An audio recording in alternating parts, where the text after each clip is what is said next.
asal Nusantara dari Sabang sampai Merauke, dari Minang sampai Pulau Rote. Mantaplah iman kita, mantaplah kasih kita, mantaplah pengharapan kita. Tentunya dalam Yesus Kristus menjadi Tuhan dan Juru Selamat kita dan Juru Selamat dunia. Jangan katakan bahwa Yesus bukan Tuhan.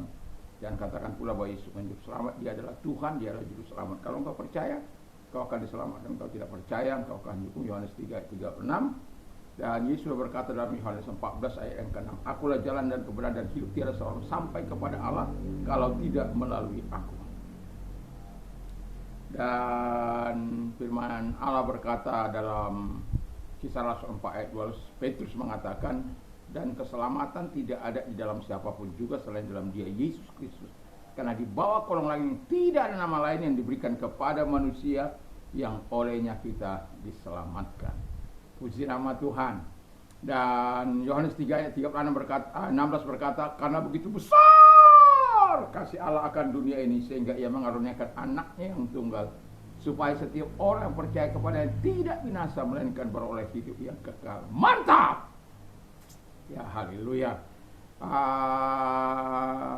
Roma 10 ayat 9-10, dengan hati percaya engkau dibenarkan, dengan mulut mengaku engkau diselamatkan. Puji nama Tuhan. Dan saya mengucapkan selamat pagi kita bagi kita semuanya. Selamat kita beraktivitas di dalam Tuhan.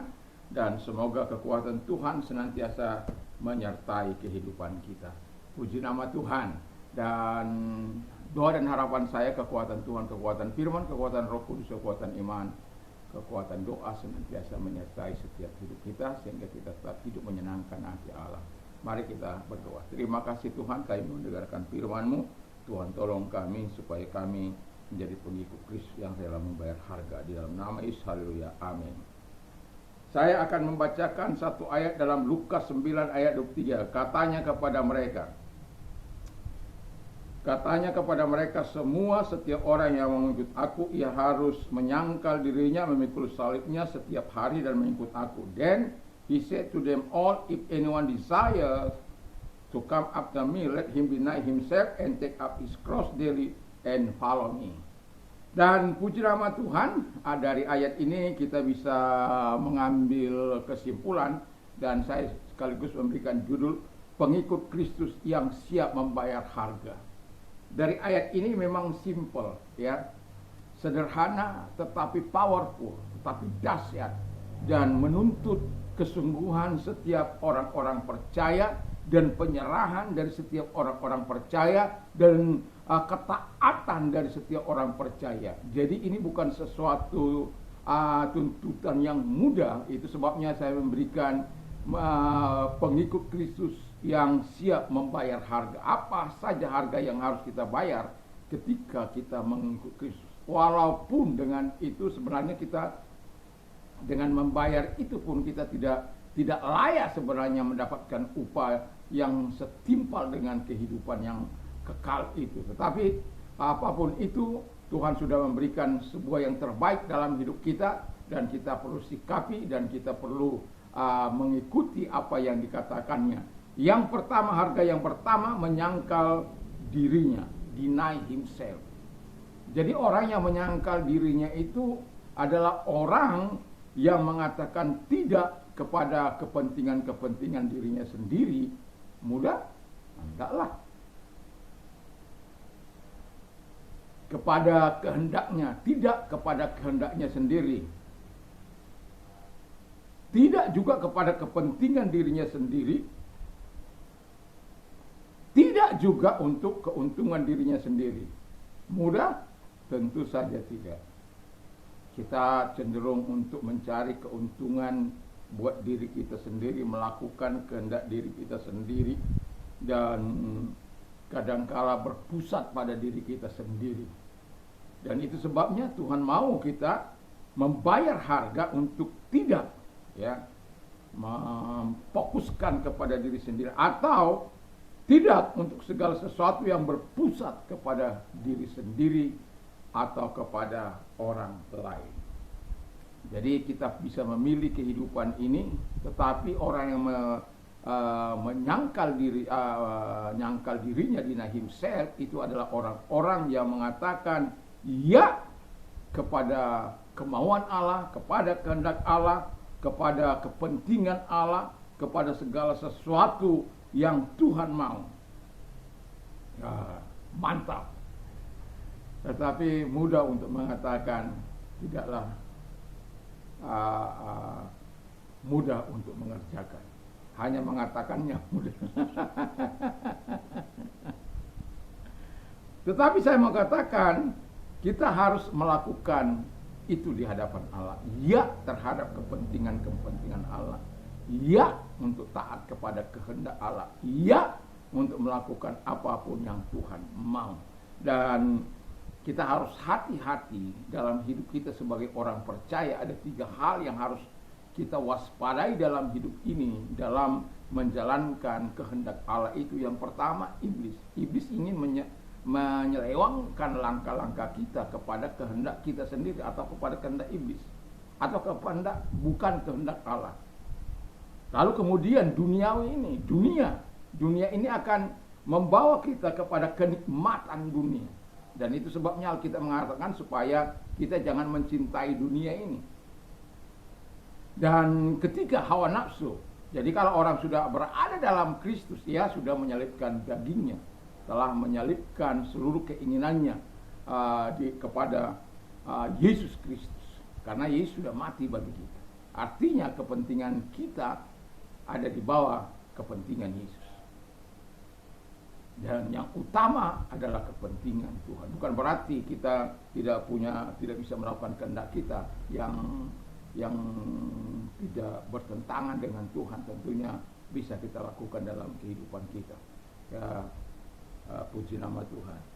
Yang kedua yang dikatakan memikul salibnya setiap hari, take up his cross daily. Jadi memikul salibnya tiap-tiap hari. Jadi orang yang rela menderita demi kebenaran, demi Yesus Kristus, demi Allah, demi firman Allah.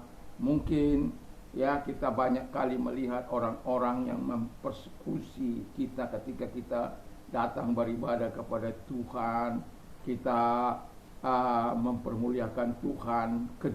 Kita tidak melakukan kejahatan, tapi kejahatan yang mereka anggap adalah sebuah kejahatan adalah ketika kita beribadah kepada Tuhan. Kalau bukan dianggap sebuah kejahatan, saya yakin dan percaya mereka tidak akan melakukan intimidasi, penganiayaan, penutupan, dan lain sebagainya. Tapi karena itu dianggap sebuah kejahatan bagi mereka, karena menyimpang dari paham mereka. Dan itu sebabnya ada orang-orang yang intoleran di bangsa ini.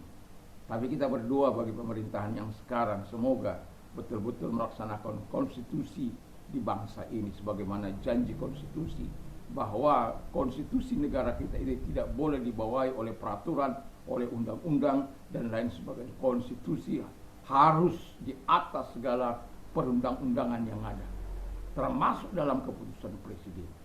Artinya bahwa konstitusi itulah yang kita lakukan. Contohnya bahwa ketika kita punya hak untuk beribadah menurut agama masing-masing, untuk mau melakukan apapun di dalam kehidupan peribadatan kita, seharusnya negara ini menjamin, karena konstitusi menjamin. Tapi apakah kenyataannya demikian? Tidak. Adanya hal-hal di luar daripada itu. Kepentingan-kepentingan politik ada di dalamnya.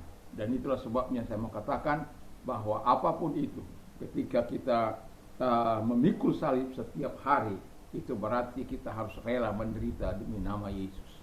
Dan kita tahu bahwa dalam 2 Korintus ayat ke-12, 2 Korintus 12 ayat yang ke-7, di sana dikatakan bahwa Paulus mengalami duri dalam daging. Yang mau saya bilang adalah ada perbedaan antara memikul salib dan mengalami duri dalam daging. Duri dalam daging itu memang sudah tidak ada pilihan. Paulus tidak ada pilihan, itu sudah ditentukan yang di atas. Tetapi kalau menderita bagi Kristus, itu ada pilihan kita. Kita mau menolak untuk menderita demi nama Tuhan, itu punya hak. Tapi disitulah kelebihannya ketika kita rela menderita bagi nama Yesus. Disitulah nilai keimanan kita. Disitulah pujian daripada Kristus itu ada dalam kehidupan kita. Dan ketika Polikarpus mengalami kesempatan untuk menyangkal imannya supaya jangan dibakar hidup-hidup, tetapi dia berkata kepada hakim yang akan menjatuhkan hukuman atau gubernur pada waktu itu, dia berkata, kalau engkau hanya bisa memberikan aku api yang sementara saja ini, tapi pikirkanlah Pak Hakim yang mulia, api yang akan membakar Anda selama-lamanya. Dan aku tidak akan pernah menyangkali Yesus. Karena apa? 84 tahun aku tetap menikmati segala kasih karunia-Nya. Bagaimana mungkin aku menyangkali Dia hanya karena penderitaan fisik yang sesaat? Jadi dalam hidup kita sebagai orang percaya, menderita demi nama Yesus bukan dicari-cari. Tapi kalau Tuhan izinkan itu terjadi, jangan lari. Karena disitulah kelebihan imanmu. Tuhan Yesus memberkati. Dan yang ketiga kata firman Allah adalah mengikut Tuhan Yesus.